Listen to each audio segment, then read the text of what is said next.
Hello વિદ્યાર્થી મિત્રો, હરમીત ગોજાણી તમારા માનવ ક્લાસીસમાં ફરી હાર્દિક સ્વાગત કરું છું. ચાલો વિદ્યાર્થીઓ, આપણે ગયા વિડિયોની અંદર આપણે સેક્શન સી ના આપણે થોડોક દાખલા જોયા હતા. આજે આપણે આ વિડિયોની અંદર આપણે બાકીના દાખલા આપણે જોવાના છીએ.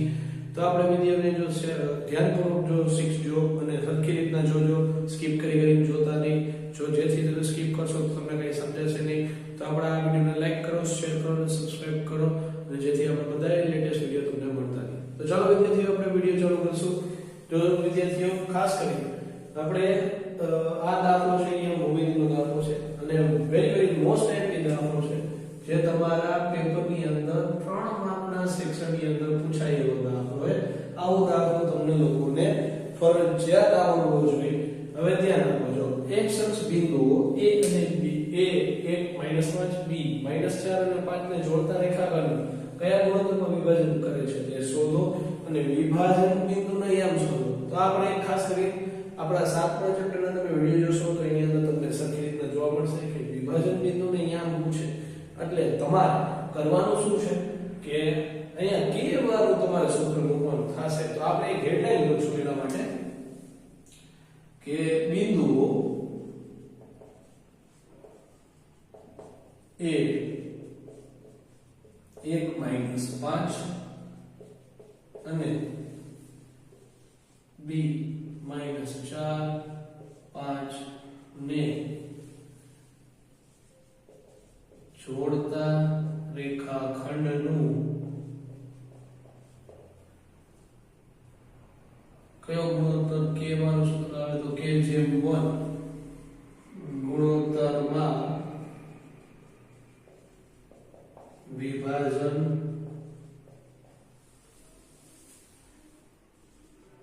થાય છે. તો સૂત્ર તમારું આવું આવશે કે AB બરાબર કે kx2 + x1 છેદમાં k+1 ky2 + y1 છેદમાં k+1. હવે પહેલા આપણે કિંમત ચડાવશું. તો k તો k રહેશે x2 એટલે -4, અહીંયા -4 લખો, પછી x1 એટલે 1, અહીંયા k+1 ના મૂળ જ રહેશે. હવે ધ્યાન આપો. હવે k y2 અહીંયા 5 + y1 -5 છેદમાં k+1. હવે ખાસ ધ્યાન આપો, કિંમત મુકાઈ જતી પછી બીજી નજર તમારી આ લખી કે એક અક્ષ બિંદુએ કીધા છે. તો અહીંયા તમારે લખવું પડશે કે અહીં વિભાજન બિંદુ x અક્ષ પર હોવાથી અહીં y બરાબર 0 થાય. એટલે કે તમારા વિભાજન બિંદુના યામ થશે x0. હવે પેલા ગુણોત્તર શોધવાનો છે k. તો k શોધવા માટે તમારે y તમારે સરખાવવાનું છે. તો 0 બરાબર ગુણાકાર કરો 5k - 5 બરાબર છેદમાં k+1.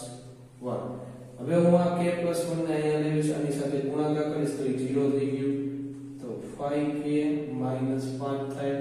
આ 5 નાની બાજુ લેવો એટલે +5 થઈ જશે એટલે 5k. હવે k ને હું કરતા બનાવીશ 5 ના છેદમાં 5, અહીંયા 1 આવ્યો. તો k બરાબર શું આવ્યું? 1. તો k બરાબર 1 આવ્યું. તો અહીંયા તમે એમ લખી શકો કે અહીં a 1 - 5 અને b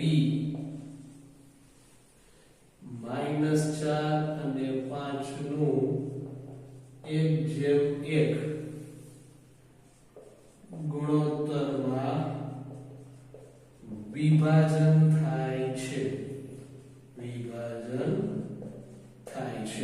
હવે આના લગી તમારો દાખલો પૂરો. હવે વિભાજન વિભાજન બિંદુના યામ શોધવાના. તો આ યામ તમે અહીંયા લખી એના યામ તમે શોધી શકશો. તો ચાલો અહીંયા લખશું કે વિભાજન બિંદુના યામ બરાબર આનો ગુણાકાર -4x બરોબર માઈનસ જ આવશે ખાસ ધ્યાન રાખો -4x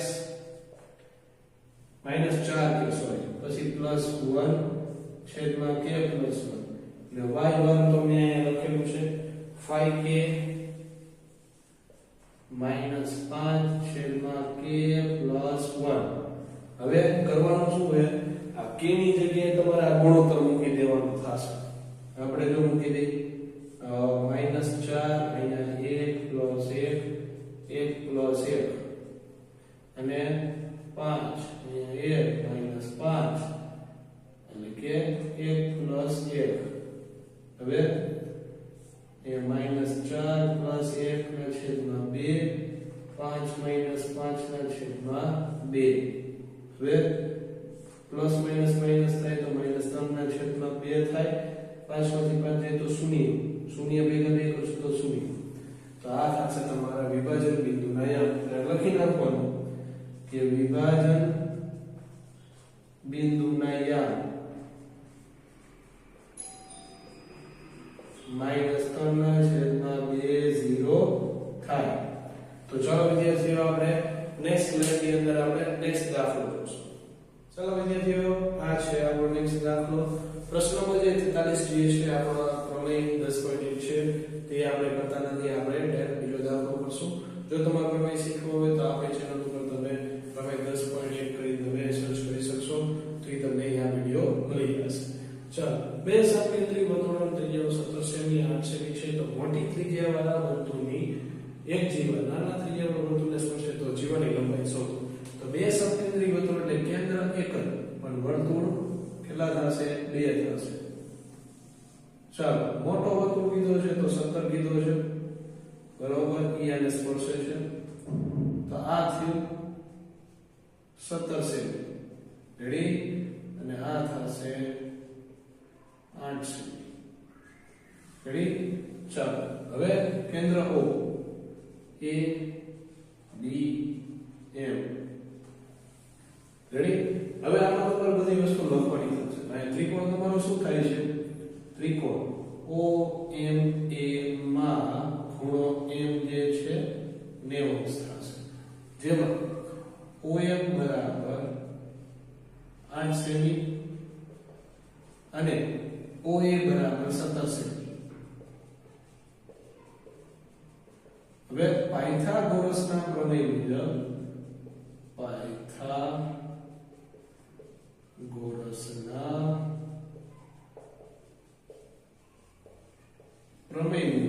પાયથાગોરસના પ્રમેય મુજબ તો પેલા ઢાળ લેવાનો તો ભાઈ OA સ્ક્વેર બરાબર OM square plus AM square. તો તમને આ બાજુ મળશે બરોબર AM સ્ક્વેર. હવે OA બરાબર આપણી પાસે છે 17. અહીંયા લખો 17 નો વર્ગ OM 8 નો વર્ગ AM સ્ક્વેર. હવે 17 નો વર્ગ એટલે 282 બરાબર 64 પ્લસ AM સ્ક્વેર. હવે 64 ને આની બાજુ લઈ આવો તો 282 માઈનસ 64 બરાબર AM સ્ક્વેર. હવે બાદબાકી 9 માં 4 જાય તો 5 8 માં 6 જાય તો 2 અહીં 2 AM સ્ક્વેર.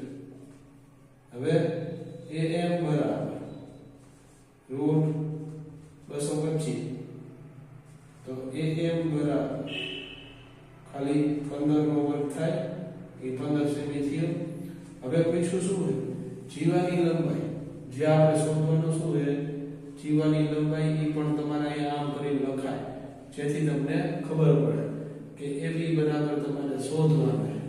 તો હવે તો આપણે લખશું જીવાની લંબાઈ AB બરાબર 2 ગુણ્યા AM એટલે કે 2 ગુણ્યા 15 એટલે થશે 30 સેમી. રેડી. ચાલો તો વિદ્યાર્થી મિત્રો બહુ સહેલો દાખલો છે, આકૃતિ પેન્સિલથી દોરવાની થશે, પૂછાય એવો દાખલો છે. તો ચાલો આપણે નેક્સ્ટ સ્લાઇડ ની અંદર નેક્સ્ટ દાખલો જોશું. ચલો વિદ્યાર્થીઓ, આ છે આપણા સેક્શન સી નો આંકડાશાસ્ત્રનો દાખલો, જે બહુલકનો અથવા મધ્યસ્થનો કોઈ પણ તમને દાખલો પૂછી શકે અથવા મધ્યકનો પણ સાદો દાખલો પૂછી શકે. અહીંયા તમને બહુલકનો ખૂટતી આવૃત્તિ વાળો દાખલો પૂછ્યો. તો બહુલકનું પહેલા તો સૂત્ર તમને આવડવું જોઈએ કે ભાઈ z બરાબર l plus f1 minus f0 એના છેદમાં 2f1 minus f0 minus f2 એને ગુણ્યા h. રેડી? ચાલો તો બહુલકમાં કરવાનું શું હોય, જેની મહત્તમ આવૃત્તિ હોય એ તમારો બહુલક. તો આ તમારો મહત્તમ આવૃત્તિ છે, જેને બોલવામાં આવશે f1, એની આગળનું f0 અને એની f1 ની પાછળનું f2. તો આપણે સૂચિ બનાવશું. l બરાબર બહુલક વર્ગની અધસીમા, તો અધસીમા આ થશે 30 બરાબર f1 18 f0 x f2 15 અને h એટલે વર્ગ લંબાઈ 10. હવે આ બધી વસ્તુ તમારે આમાં મૂકવાની છે. હા સોરી, z બરાબર એ તમને કીધું છે, તો z બરાબર 37 એ મૂકવાનું થશે. ચાલો, z બરાબર 37, l બરાબર 30 પ્લસ f1 એટલે કે 18 માઈનસ f0 એટલે x 2 18 x અને f2 એટલે કેટલા 15, અહીંયા 15 અને અહીંયા 10. રેડી? 30 ના બાજુ લઈ આવો, 37 માઈનસ 30 18 માઈનસ x 18 ને 36 36 માઈનસ x માઈનસ 15 એને ગુણ્યા 10. હવે ધ્યાન આપજો, 7 18 માઈનસ x, હવે 36 માંથી 15 બાદ કરવાના એટલે 21 થશે, 21 માઈનસ x. પણ કેમ? કેમ કે આ બે સજાતી એ બધો થશે, આ x એમને એમ જ રહેશે, એને ગુણ્યા 10. હવે આ મહાશય છે જે અહીંયા ભાગાકારમાં છે આખું એને ઉપાડીને ગુણાકારમાં લઈ લો.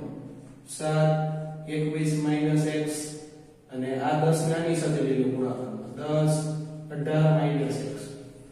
હવે વારાફરતી વારાને ગુણો, તો 21 ગુણ્યા 7 કરશો તો 147 માઈનસ 7x. હવે આને આની સાથે ગુણો 180, આને આની સાથે ગુણો માઈનસ 10x.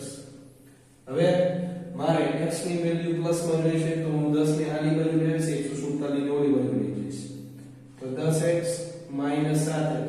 આ આની સાથે મને પ્લસ થઈ ગયા, આ તો માઈનસ ના માઈનસ જ રહેશે, આ પ્લસ એ ઓલી બાજુ જશે તો માઈનસ થશે, તો 180 માઈનસ 147 એટલે અહીંયા 3x થયા.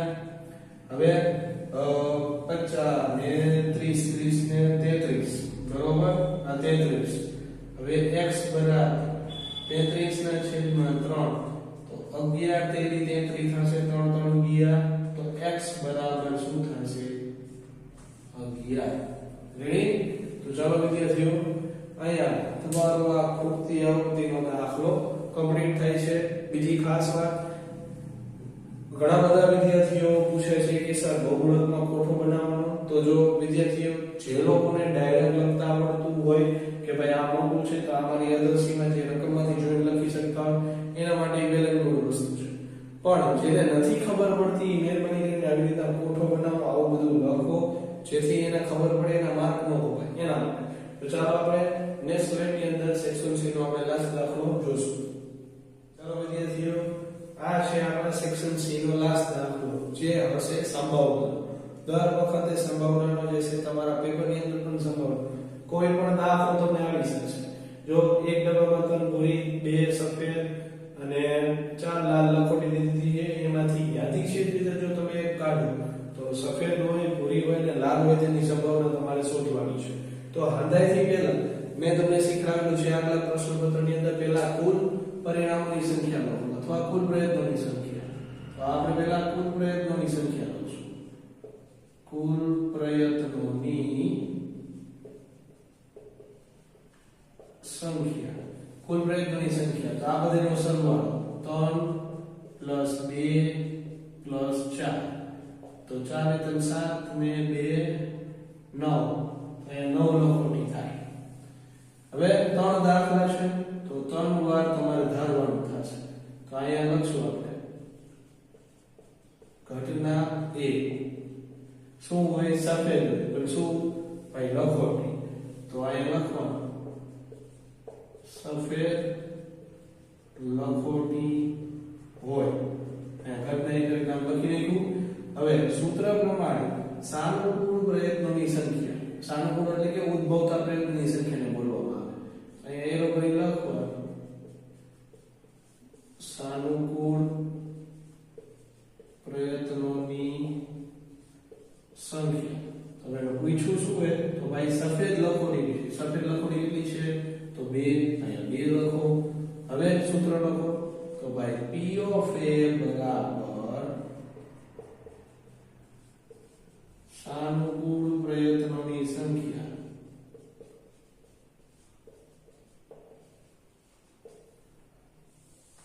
છેદમાં કુલ પ્રયત્નોની સંખ્યા. હવે સાનુકૂળ પ્રયત્નોની સંખ્યા 2, કુલ પ્રયત્નોની સંખ્યા 9. આ પેલો દાખલો. પેલા દાખલાની અંદર તમારે સૂત્ર પણ લખવું પડશે અને આ વસ્તુનું ખાસ ધ્યાન રાખવું પણ પડશે. હવે જો બીજો દાખલો. ઘટના B. ઘટના B ભૂરી લખોટી હોય. લખો ભૂરી લખોટી હોય. હવે એમાં સાનુકૂળ પ્રયત્નોની સંખ્યા લખો. સાનુકૂળ પ્રયત્નોની સંખ્યા. તો ભૂરી લખોટી હોય તો ભૂરી કેટલી છે તો ભાઈ 3 લખોટી છે. તો હવે અહીંયા P of B. હવે બીજી વાર સૂત્ર લખવાની જરૂર નથી. નહીં લખો તો ચાલશે. એક વાર ફરજિયાત લખો P of B. તો સાનુકૂળ પ્રયત્નોની સંખ્યા 3 અને કુલ 9. હજી જો આમાં ભાગ ઉડે છે 3 3 ગયા તો વધ્યું શું 1/3. હવે એવી રીતના ત્રીજો દાખલો. ઘટના C. લાલ લખોટી શું હોય લાલ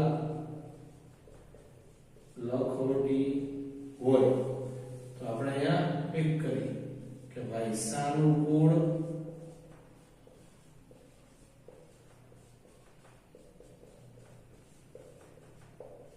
પ્રયત્નોની સંખ્યા. તો લાલ હોય તો લાલમાં કેટલા 4 થશે. તો અહીંયા 4 કરી. અને P of C. તો 4/9 શું આવશે 9. તો વિદ્યાર્થીઓ અહીંયા તમારો દાખલો 3 માર્કનો કમ્પ્લીટ થાય છે. અને જે તમને ફરજિયાત આવડવું જોઈએ તમારા પાસિંગ માર્કની રેન્જમાં આવે છે. બરાબર. તો ચાલો વિદ્યાર્થીઓ જો તમને આ વિડિયોની અંદર સરખી રીતે સમજાણું હોય તો આપણી ચેનલ લાઈક કરો, શેર કરો અને સબસ્ક્રાઇબ કરો કે જેથી તમને પણ બધી વસ્તુની જાણકારી સમયસર મળતી રહે. તો ચાલો આપણે નેક્સ્ટ વિડિયોની અંદર નેક્સ્ટ સેક્શન સાથે મળશું. જય હિન્દ, જય ભારત.